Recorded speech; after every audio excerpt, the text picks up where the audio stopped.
What they are doing is causing chaos and distrust. They're ripping families apart. They're sowing chaos on our streets. And in this case, quite literally killing people. So they are already trying to spin this as an action of self-defense. Having seen the video of myself, I want to tell everybody directly, that is and I have a message for ICE. To ICE, get the out of Minneapolis. We do not want you here.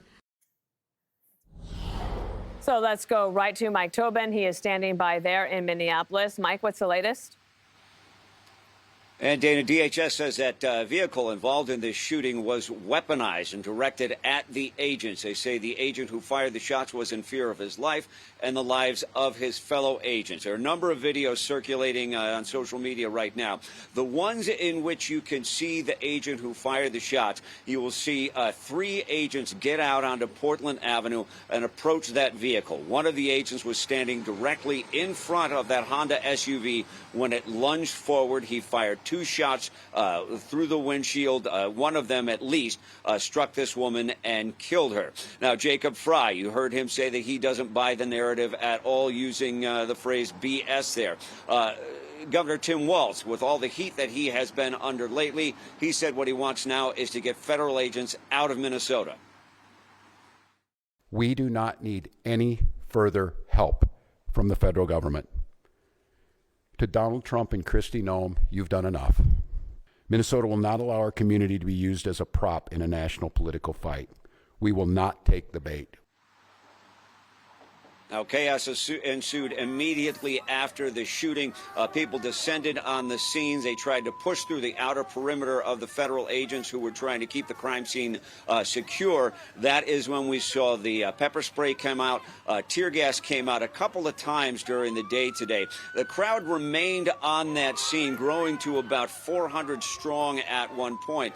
But ultimately, they towed away that Honda SUV and a couple of vehicles that were hit by the car after the shooting, and that cleared the scene, and all law enforcement, federal agents had pulled out first, and local law enforcement maintained the scene, but there was still friction with the local law enforcement, meaning Minneapolis state and sheriff's deputies.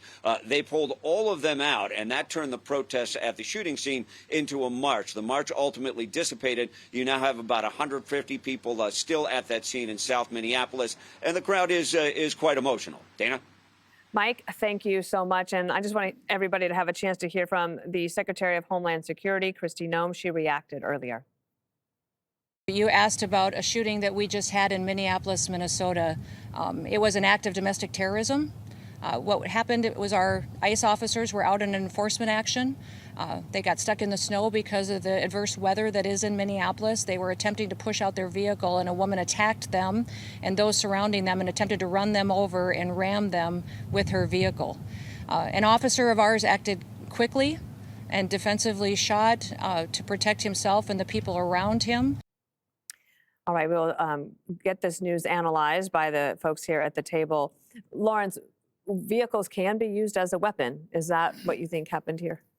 Well, they are considered weapons. I want to handle this a little bit differently. I don't want to tell the audience what to think, but I do want to offer them some perspective as they analyze the video. A couple things that I looked at immediately is how the responding officers respond immediately. There's a vehicle that is clearly obstructing them. The threat level is high, but the responding officers go toward the vehicle and they don't go with their weapons drawn. Typically, in a case like that, their weapons would be drawn because you have obstruction that's going on. You don't know who's in the vehicle. You don't know what's in the vehicle, but they don't. The responding officer on the right-hand side, and you'll see it in the video, that ends up being the person that shoot the suspect there at the time, has his phone video in it.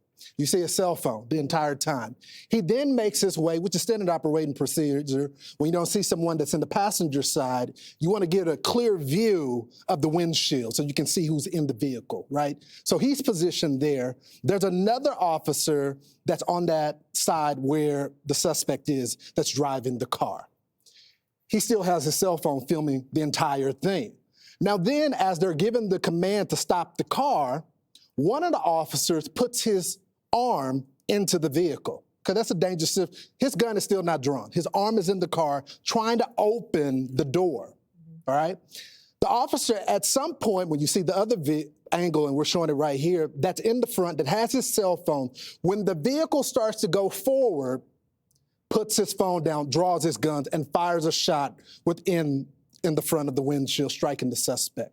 Those angles are important. I'll add one more piece to this, because a vehicle can be a weapon. I'm learning from my sources within the department, both in the White House as well in ICE. The officer that shot the shot has been drugged before. Now, John Roberts has this reporting, as well as my sources have confirmed it. Now, there could be body cam that says this is not true. They could say that these sources are wrong. But right now, based on the evidence that we have right now that is available to everyone, it looks like a clean shoot. Mm-hmm.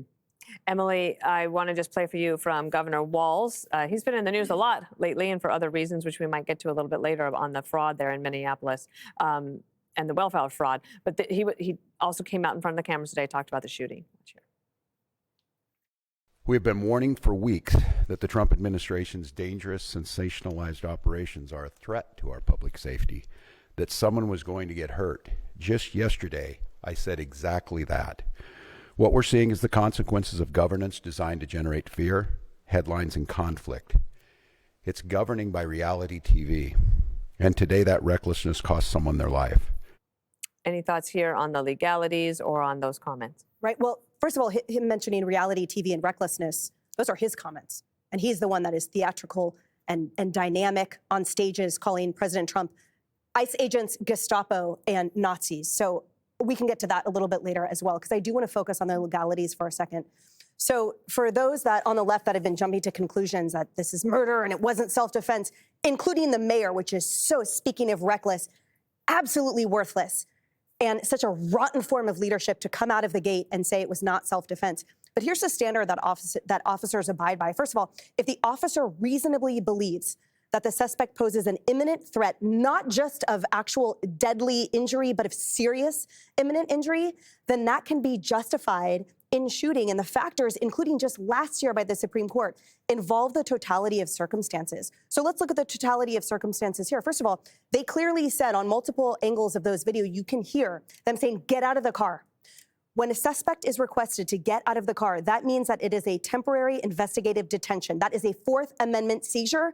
That subject was not allowed to leave, not free to leave. And yet we saw that individual behind the wheel of the car use a motor vehicle to ram out of the way, to surge and gas out of the way. Well, you talked about it being used as a weapon. Motor vehicles accounted for a third of officer deaths in the last decade. Wow. And it spiked even more than that in the last year. So absolutely right that it poses an extreme risk to their safety. And when we talk about the rhetoric, as the no self-defense and that ICE agents are Gestapo and the like, that too feeds into the totality of the circumstances. When this officer reasonably believes that they are in fear of imminent injury, serious injury or death. And furthermore, that standard also accounts for potential injury or of risk of injury to bystanders. So while fleeing isn't enough, fleeing in a deadly weapon with bystanders and other officers everywhere, including that one that I saw on the thing sort of limping, because I think that did pull the trigger, that clearly made contact with that vehicle, well, then that shows you all you need to know. Click here to subscribe to the Fox News YouTube page to catch our hottest interviews and most compelling analysis. You won't get it anywhere else.